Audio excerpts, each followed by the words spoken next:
talked about it a couple times this offseason, but regardless of outside expectations for you guys, regardless of the record and the results of last year, the ultimate goal is still Omaha, right? Yeah, we haven't been there. I mean, I'm staring right at it. It stares at us every day. We haven't been there since 2017, and so, it's time to get back there. And obviously, that's in the distance. We talked yesterday as a team. Today's the first day of practice, but really it isn't. It's just another opportunity to get better. So, all the cliche things, but it really, our guys have done a good job in terms of taking every single day, and really this day is not going to be any different. It's another day to go to work, so it's going to be fun. Coach, now that you're entering your second year as head coach at TCU, what lessons did you learn in your first year that are most important? Probably that probably got to keep my mouth shut a little bit more when it pertains to umpires. Probably that a little bit. No, I think really, I mean, it's all you always as an assistant coach. You're always thinking what you would do, as a head coach. And so, really, I think the main things is just to be who you are. Like don't try to be something that you aren't, and let your personality come out, and and support these guys in every single day. And I don't think really it wasn't anything I learned extra. I think it was just a matter of, you've gone through it once now. You know what it looks like. You know what the feelings are like, and it's about being consistent for your team every single day and showing up ready to work just like they are. You mentioned Omaha, haven't been there since 2017. Obviously, with that being the ultimate goal, what are the steps? What are the steps to get back into the national championship? Score more runs than the other team. No, I think it's just we got to worry about ourselves. Like we talked yesterday in terms of that's out in the telescope. We have to be in a microscope on a daily basis. We got to think about today, and then the next day, and then just keep stacking those good days on top of good days, and then we'll play the game, and whoever we're playing against, we'll play. And I think ultimately it comes down to being ready for our conference. It's going to be another good year in terms of the teams in our conference, and then once we're done with that, then it's the Big 12 tournament, and then obviously hopefully regionals, super regionals, and but really it just comes down to you got to just take care of what's in front of you today. Coach, 8 of your first 12 opponents made the NCAA tournament last year. Yeah. You'll know quickly where your team's at, won't you? Yeah. Sometimes I question myself in terms of the scheduling, but I think there's two schools of thought. Is do you get ready for a tough conference by playing games that you feel like you should win, or do you get ready for your tough conference by playing really good opponents? And I think the best way to do that is you got to play good opponents. You're going to find, like you said, out about ourselves real quick with our opening series, and we'll have a good UTA team coming in here on Wednesday with Clay Van Hook taking over, and he'll have them ready, and then obviously Florida State, and then down in Houston, and then San Diego. So it's going to be challenging, but I think I like playing in those games as opposed to playing games that quote unquote we should win. I like playing opponents that, hey, we got to play really good baseball. So we'll find out, like you said, real quick. So you added Coach Bruce in the offseason to the staff. How has that freed you up even more as a head coach? Yeah, I think he's helped me in terms of we bounce ideas off each other, just in terms of him being a head coach for 7 or 8 years, and things that he's gone through, and understanding the challenges of being a head coach. And I think just like Coach Mo, he brings a great style of offense that I think our fans are going to be excited about. We're going to run the bases like we always have. I think in terms of he's done an amazing job as a hitting coach and as an infield instructor. So really excited for our fans to be able to see Coach Bruce and his fingerprint on our offense. And who's more feisty with the umps, you or Coach Bruce? Oh, well, Miss Meredith thinks that we're both feisty. Kind of low key until all of a sudden the competitive juices come out. So we're going to hold each other in check. Coach, you talked a lot last year about Cam Brown's key confidence. Is that true for this year as well? Yeah, he's walking around a little bit differently.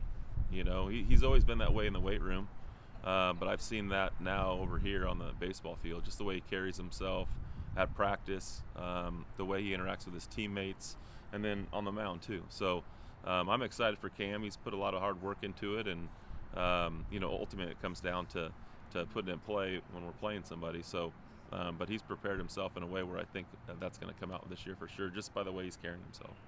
In that same vein, brought in Ryan Vanderhey. Cam's coming back. Got a lot of talent in that bullpen as well.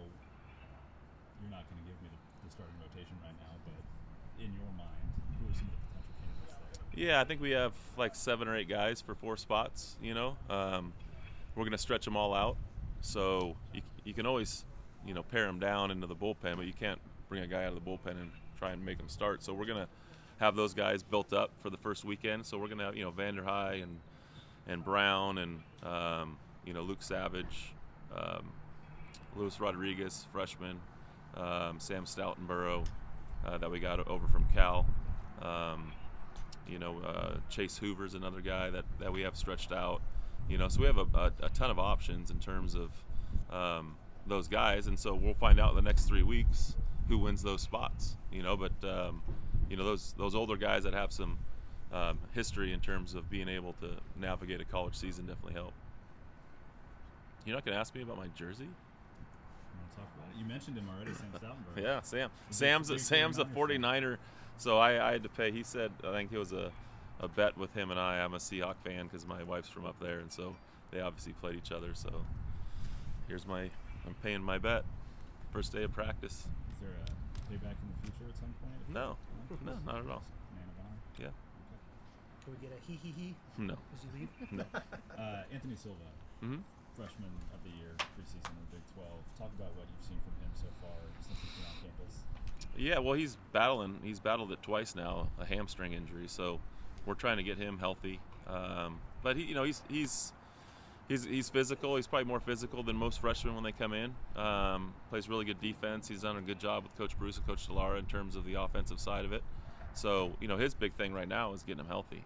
He's able to play in our inter squad game, but he's just not going to run. So he's, like I said, he dealt with it in the fall, and he's dealt with it now here in the spring. Hopefully, we can get that behind him because I think he makes us better all the way around. How big is it for your team this year to have a true backup catcher in Carson? Well, I don't think we really have a backup, to be honest with you. I think Carson and Curtis, you saw Curtis last year in terms of, he saved our season, really, because we had really only one catcher. Bobby Goodlow a little bit, Mason Speaker, who's now a pitcher. But really, Curtis, he was playing back-to-back games of doubleheaders, and so now we bring in Curtis and Carson, and all he's done is come in and kind of give you that Zach Humphreys feel. Just kind of steady Eddie, has run into some balls. He has a little bit of power. He runs into it sometimes, but has really caught the ball well. So I think those two, both those guys, we don't really look as one as a backup, which is a good feeling. It's kind of extremely rare. You have 3 freshmen this year, all from the same high school. Yeah. Lewis, Carson, and Gabriel. Just speak about how rare that is for a Power 5 D1 program. Yeah. Well, I think it says a lot about their high school. Orange Lutheran and Coach Borba, who runs that program over there. We've gone into California quite a bit. We'll continue to do that. But there's a lot of great baseball in that Trinity League in terms of, Olus, the J. Sarah, Santa Margaritas, Servites. There's a lot of really good teams there. And, with Carson and Louis, they played, a bunch of USA together. So kind of we're recruiting both of those guys, and their really good friend Gabe came to a camp with them. And, for us, it was kind of a no-brainer, too, left-handed hitting first baseman. So I think the great thing about recruiting those kids from that league is the fact that they play high-level baseball, in high school.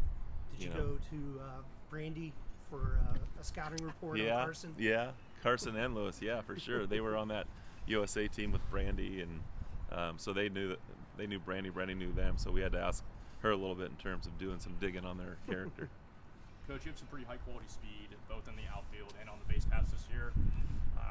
Lots of stolen bases coming back. How does that impact the game, both offensively and defensively? Well, you're right. We have a ton of team speed.